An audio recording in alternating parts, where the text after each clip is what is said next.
उमेदवारी अर्जावरील आक्षेप निवडणूक निर्णय अधिकाऱ्यांनी फेटाळलेले आहेत। राष्ट्रवादी शरद पवार पक्षाने आक्षेप जे आहेत ते आयोगाने फेटाळून लावले आहेत। राष्ट्रवादी शरद पवार पक्ष आता हायकोर्टात जाणार आहे। विक्रम काकडेंचा उमेदवारी अर्ज वैध ठरलेला आहे।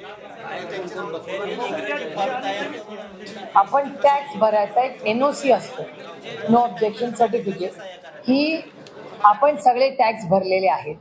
तर एक टॅक्स त्या उमेदवारांनी भरला नव्हता असं एक ऑब्जेक्शन आलंय आणि आज आमच्या लोकांच्या समोरच त्यांनी 40,000 रुपयाचा वाटतं काहीतरी चेक भरला आणि तो टॅक्स भरलेला आहे।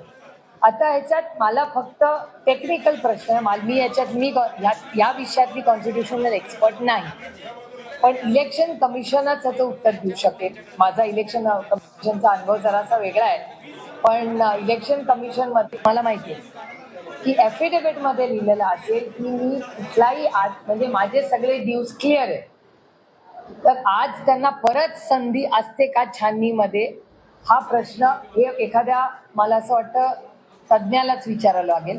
कारण का मग त्या ॲफिडेव्हिटला काय महत्त्वच नाही आहे। दरवेळी कोणी कुठलाही फॉर्म भरेल आणि छाननीमध्ये त्याला करेक्शन करता येईल, त्यामुळे हा एक महत्त्वाचा मुद्दा आहे।